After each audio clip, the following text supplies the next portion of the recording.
August 25th, 2012, Saturday. All during breakfast, first team couldn't wait for enrichment class to start. Kodiak was coming to talk to them.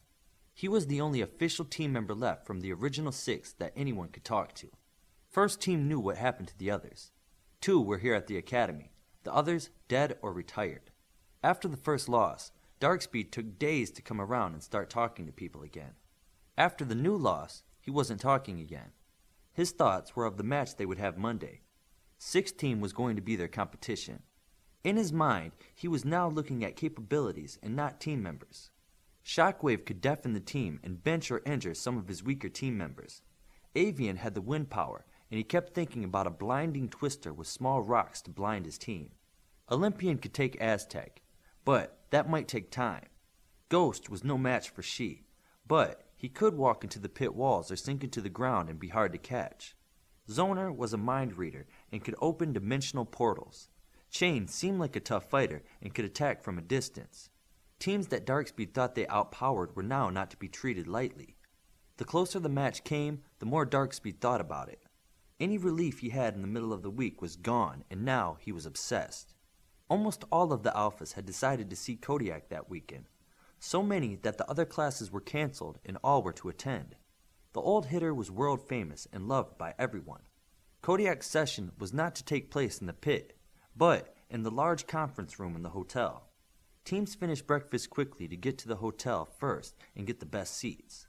Virtuoso shortened the travel by teleporting first team to the hotel. Inside, first team sat next to second team.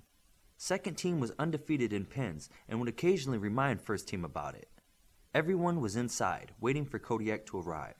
Dr. DeClute walked in the room, arm in arm with Kodiak. The crowd hushed as they headed toward the stage.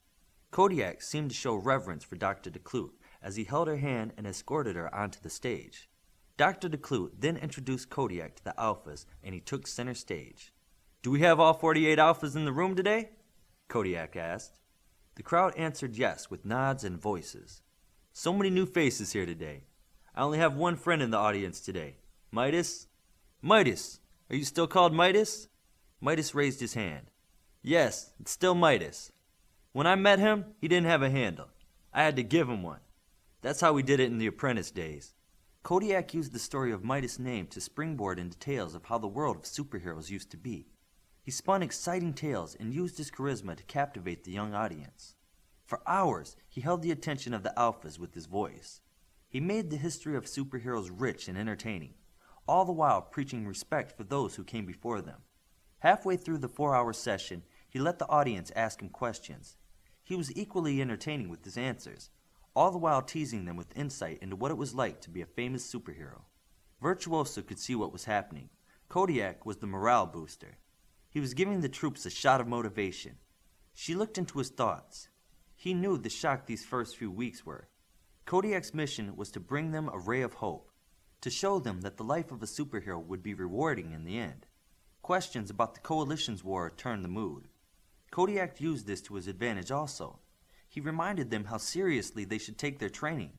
Kodiak told them how the training at Alpha would one day save lives, those they protect and their own. During the session, Kodiak skimmed over questions about old team members, even Omni. When asked about Vector, he called him hate made flesh. Kodiak ended with the old war saying he wanted them to keep close on hard days. "The more you sweat in peace, the less you bleed in war." It's not poetry or profound, but it's true. Every day you put out effort and really try your best, it strengthens you. You may not see it at first, but a lifetime of the habit will make you more than you could ever imagine. When the session ended, Kodiak called each team forward by number to make sure he greeted each and every alpha. Kodiak sat on the edge of the stage and first team was called up. Kodiak took time to learn everyone's name and powers. He asked them how they were doing at Alpha. "Midas, no one has thought of a better name for you yet?" Kodiak asked Midas. "No, but somehow it seems to fit. When we met, your powers were only an accidental thing. My guess is things have gotten better." They really have. There is only one other anchor I can't beat, and I'm working on him." "Well, that's certainly better than the little boy who didn't know why he was going to Alpha. So, tell me about your powers," Kodiak asked. The question and answer session looked like it would go on for some time. Dr. DeClute made the announcement that lunch would be served in the hotel dining area and everyone would get their turn to talk to Kodiak. Hours later, when the last alpha left the room, Kodiak saw Connors standing in the back of the room. They both smiled as they walked toward each other. "If your beard gets any grayer, people will start calling you Father Christmas," Connors said. "Don't be jealous of my good looks," Kodiak said as he hugged Connors. "It's good to see you." Connors and Kodiak started walking out of the room.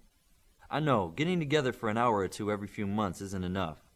I have a secret fishing spot, north of Vancouver, if you ever want to spend a weekend away from it all." "Fishing? I know you could never sit still that long, but would it kill you to slow down?" "I have so much to do with these kids," Connors said as the two of them walked out of the hotel and looked at the campus. "Bioforce was a good pick. If she's a tenth of her grandmother, she'll be a legend," Kodiak said. "That's the hope." Connors looked around for eavesdroppers. "When I decided to recruit her, I didn't know how Mercy would take it. It's worked out pretty good, though. Shogun's daughter, that's a brilliant pick. Olympian, I like him. Midas seems like he's settling in. Never did get brains, though. Is this Brazilian girl any good?" "She's really working out. I'm happy with the pick," Connors answered. "Speaking of things I don't get," Kodiak turned to look directly at Connors. "Why?" "Loyalty. For crying out loud, you owed that family nothing. You paid whatever debt you owed a long time ago. You can't put a price on loyalty, you know that," Connors said and looked back at the campus. "I say, why take the chance? What would you have me do? Leave him loose in public without training?" Kodiak's voice became cold. "You should have pinched the bloodline off years ago. Then we wouldn't be having this conversation. We don't need to have it now. Have you eaten? Look at this stomach." Kodiak rubbed his large abdomen with both hands and continued, "Do I look like I miss any meals?" Kodiak was using his humorous voice again. "Let's go. I'll buy you lunch on the way back to Sydney.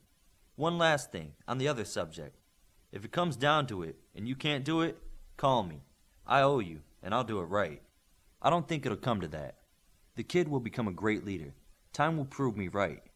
Mark my words, my friend. Time will prove me right," Connors said, hoping the topic would drop. Connors and Kodiak made their way to the hangar area. Connors took a modified Sparrow out and flew Kodiak back to the Sydney Hall. The two spent hours at lunch catching up. The members of First Team were taking it easy until combat training that evening. She was in the lab with IQ, Armory, Knight, and Jacked.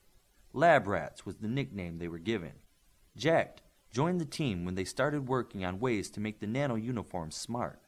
Virtuoso and Bioforce were in the library studying and memorizing as much material as they could. The two were becoming close as they spent more and more time together. Over the last week, they spent more time communicating through a telepathic link than with their voices. Since Darkspeed wasn't being friends with anyone, that left Midas and Olympian. The anchor and the hitter seemed to have little in common, other than they were forced to live close to each other and everyone else was busy. Somehow, just needing a friend seemed to make them closer. Olympian was teaching the younger boy about sports, and Midas seemed content to learn. Tonight, Midas and Olympian were in the desert outside of campus having fun. Other alphas showed up to watch the show. Midas used his power to make giant monsters or giant robot-looking things to fight Olympian. Some were from old science fiction movies or from bad science fiction movies. Either way, it was great to watch. Olympian was in his glory, as he would fly up and strike the 100-foot-tall monster in the face. Then it would swing at the flyer with razor-sharp claws, trying to destroy the hero. Midas liked this game too. It gave him a chance to use his power at long range on something big. The crowd loved the spectacle and wished they could do this instead of pins matches. Olympian was the only one Midas would do this with. He didn't worry about hurting him. During training that evening, Connors seemed especially hard on the group. Midas and the others were really getting banged up.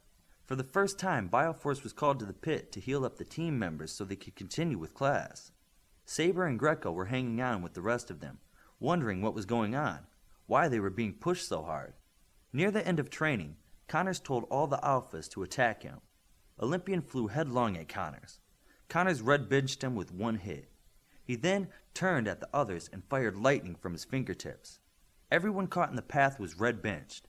The cubes along the back of the pit exploded from the discharge. Darkspeed was quick enough to avoid the blast and projected darkness all around the pit.